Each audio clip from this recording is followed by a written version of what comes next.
Bonjour, je m'appelle Adrien Chausson, je suis ancien icomien, artiste et aujourd'hui intervenant en choré chanté pour le campus Paris-Créteil.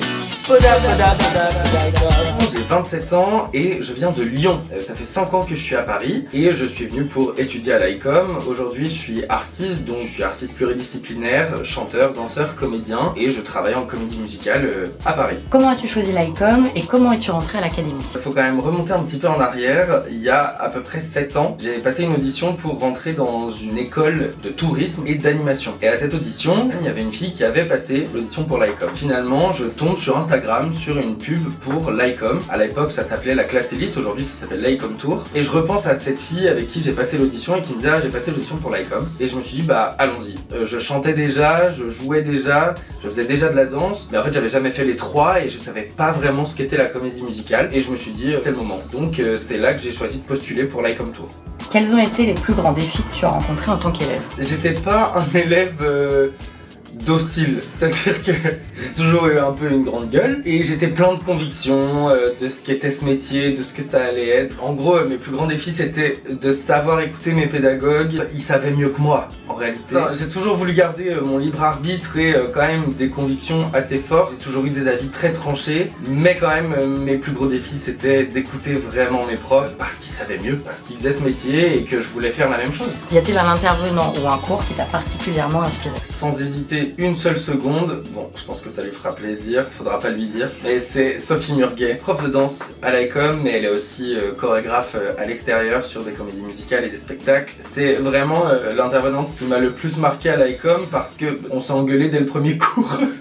Je vous l'ai déjà dit, j'étais un peu grande gueule. Non, plus sérieusement, elle m'a vraiment appris la rigueur, elle m'a transmis son exigence hyper bienveillante. C'est dans son cours que j'ai appris à m'améliorer et à vouloir m'améliorer. Peu importe si ça fait mal, si on n'est pas bien ce jour-là, on donne 100% de ce qu'on a. C'est avec elle que je l'ai appris et que j'apprends encore chaque fois que je la vois. La transition entre l'école et le monde professionnel a-t-elle été difficile? En fait j'ai trouvé... pas mal là, non. Désolé, on est dans une école de comédie musicale, il y a du bruit donc des fois je m'arrête. Voilà, bon ça va.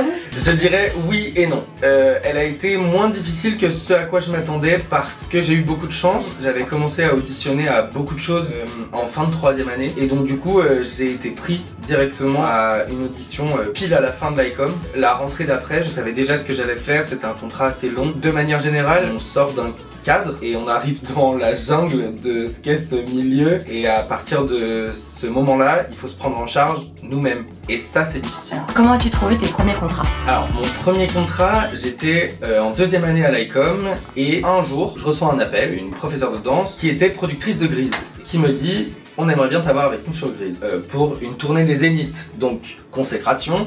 Je dis oui, il faut savoir qu'à l'époque j'avais les cheveux longs et je les ai coupés, en vrai ça va. Voilà, et ensuite danseur pour n'oublier pas les paroles, ça j'ai auditionné, j'ai trouvé l'adresse mail et j'ai envoyé. Et en fait ça fait 3 ans que je suis danseur pour n'oublier pas les paroles. Alors quel projet as-tu eu? J'ai été approché par Elodie Eck, qui est professeure de claquettes à l'ICOM, qui m'a demandé d'être à la base doublure lumière pour un film sur lequel elle travaillait. Et au final, j'ai été assistant claquette pour Elodie sur ce film. J'ai eu aussi la chance d'être pris sur un contrat à Disneyland Paris en tant que chanteur juste après ma sortie de l'ICOM et j'ai enchaîné 2 saisons sur ce spectacle-là et ça c'était vraiment un des meilleurs contrats de ma vie pour l'instant. Ensuite j'ai travaillé au parc Astérix et le parc Astérix c'était hyper intéressant parce que c'était la première fois que je travaillais avec Julien Salvia et Ludovic Alexandre Vidal.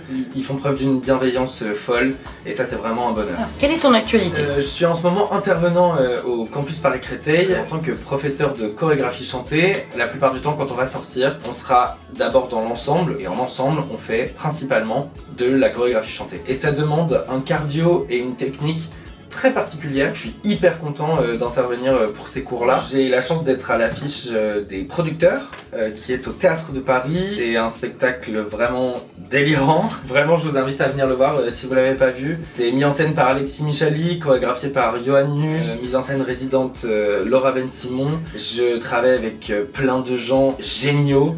Voilà, c'est une chance de dingue. Un jour, je tombe sur la vidéo d'audition des Producteurs et ils ne cherchent que des rôles. Bien évidemment, je vois que je ne corresponds à rien. On va envoyer et au cas où, ils me rappelleront pour l'ensemble. Bingo! Je passe l'audition, c'était un peu une journée Hunger Games où en fait on on passe plein d'épreuves. On nous dit, revenez demain matin devant Alexis et Johan. Alexis Michalik et Johan Mus, le metteur en scène et le chorégraphe. Il est aussi directeur du campus Paris-Créteil de l'ICOM, donc on se connaît très bien, ça a été mon professeur pendant 3 ans, on a déjà fait des projets ensemble. C'était vraiment l'occasion de montrer que toute ma formation m'avait servi et ça a payé puisque ils ont décidé de me prendre et ensuite de me proposer de faire une semaine en tant que rôle et une semaine dans l'ensemble. Ça me permet d'avoir autant à manger dans le jeu et dans le théâtre et de jouer avec des gens géniaux et d'être dans l'ensemble et donc de faire plein de petits rôles dans le spectacle.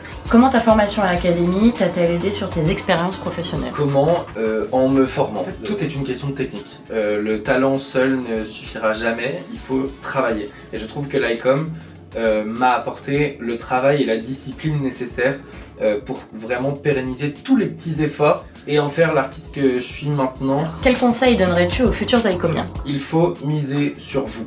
Personne nous attend, personne va venir nous dire « Viens auditionner, viens faire ce rôle ».